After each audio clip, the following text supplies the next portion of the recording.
অৰ্থাৎ অসম চৰকাৰৰ চিফ সেক্ৰেটাৰীকো যিকোনো প্ৰিন্সিপাল সেক্ৰেটাৰী কমিশনাৰ যদি সেক্ৰেটাৰিয়েটৰ কিবা ভুলৰ কাৰণে বা আমি কাগজ ৰখাই থৈছো আমি কৰিব দিয়া নাই এই 762টা সেৱাৰ ভিতৰত সব কাম নহয় only the 761 ইয়াৰ কাৰণে ইভেন মুখ্য সচিবকো ফাইন কৰিব পাৰিব আৰু যেতিয়া কমিশনে 10000 টকা ফাইন কৰিব এই টকাটোতে চৰকাৰৰ পৰা লৈ দিব নোৱাৰে তেওঁ নিজৰ পকেটৰ পৰা দিব লাগিব অৰ্থাৎ নিজৰ দৰমহাৰ পৰা দিব লাগিব অৰ্থাৎ নিজৰ দৰমহাৰ পৰা দিব লাগিব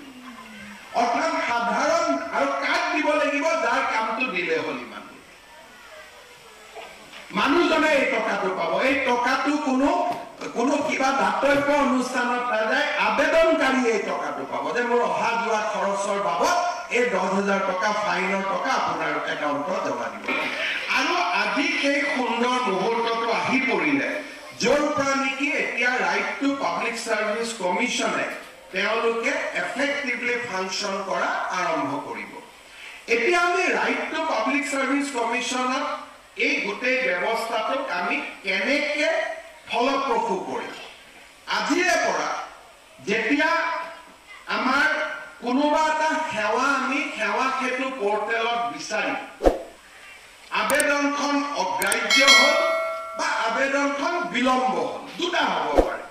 এটা আবেদনখন ৰিজেক্ট কৰিব পাৰে আৰু এটা আবেদনখন ডিলে হ'ব পাৰে যেতিয়া আবেদনখন অগ্ৰাহ্য হ'ব বা আবেদনখনৰ কোনো খবৰ নাপাওঁ তেতিয়া সেই ব্যক্তিজনে তাতে যেটো ফাৰ্স্ট এপিলেট অথৰিটি প্ৰত্যেকটো কাৰ্যালয়তে এটা ফাৰ্স্ট এপিলেট অথৰিটি এটা দিয়া হৈছে তেওঁলোকে ফাৰ্স্ট এপিলেট অথৰিটিৰ ওচৰত যাব ফাৰ্স্ট এপিলেট অথৰিটিয়ে প্ৰথম চাব যে এই কামটো কিয় হোৱা নাই যদি মানুহজনৰ গাতে দোষ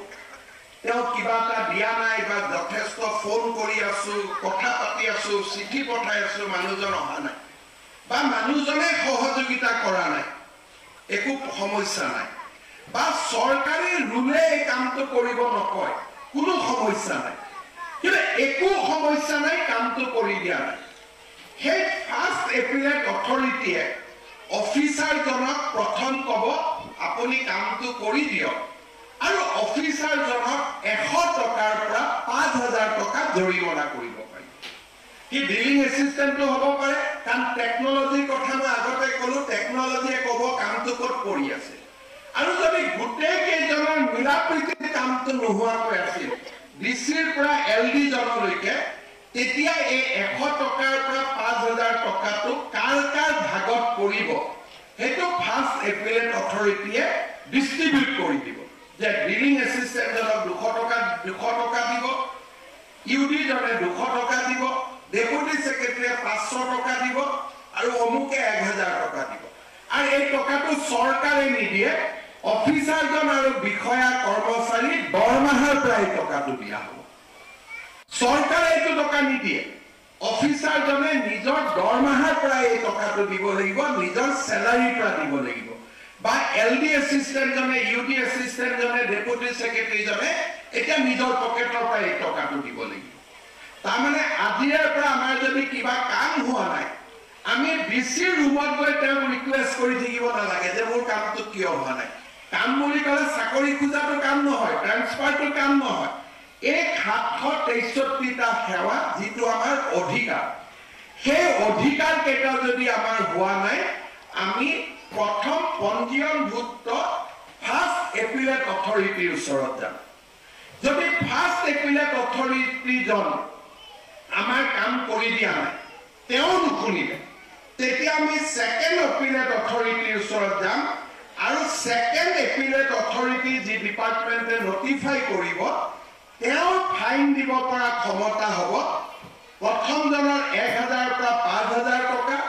দ্বিতীয় এপিলত গলে ফাইন দিব পৰা ক্ষমতা হ'ব 100 টকাৰ পৰা 7000 টকা যে তেওঁ সেকেন্ড এপিলেট অথৰিটি জনে ক'ব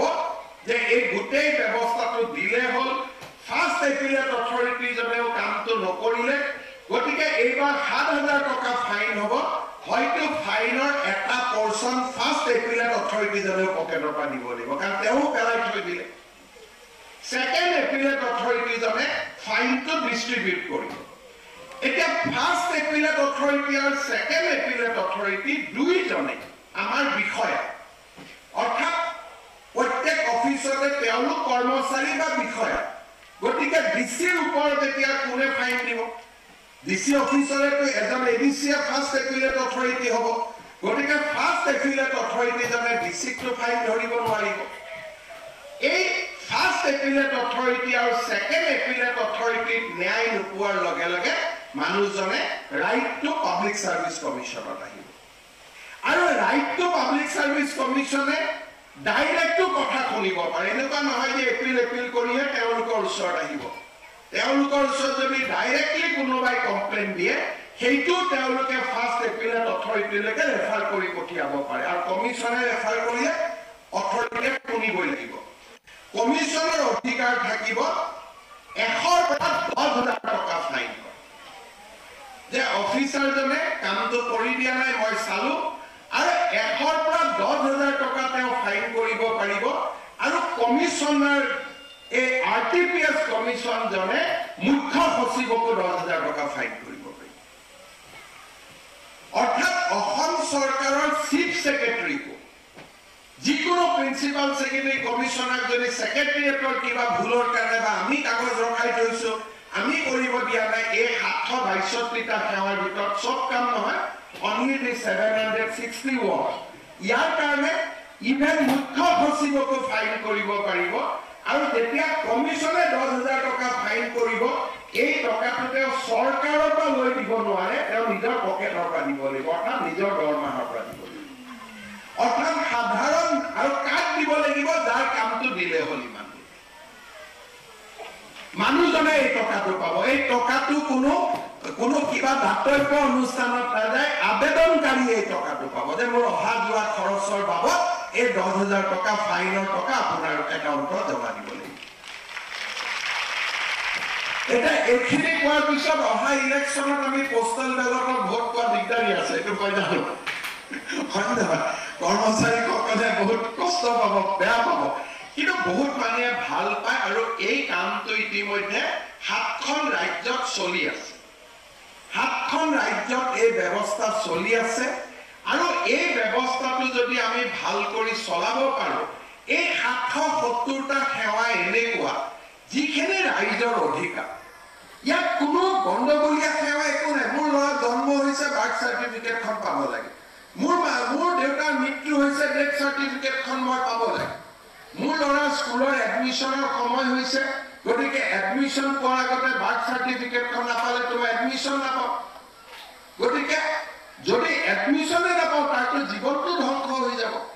এতিয়া এজন কৰ্মচাৰী বা বিষয়াৰ কাৰণে এজন ল'ৰাৰ জীৱন ধ্বংস কৰিব দিব পাৰি নেকি ডেফিনেটলি নোৱাৰি সেই কাৰণে ৰাজহুৱা সেৱাৰ অধিকাৰখন আমি আজি নিৰ্মাণ কৰিছো আৰু এই কমিশনখন যদি ভাল কৰি কাম কৰে তেতিয়ালে মই ভাবো যে অসমখন এখন সাংঘাতিক ধৰণৰ শাসনৰ এটা কেন্দ্ৰবিন্দুত পৰিণত হ'ব মানুহে অসমৰ ফালে চাব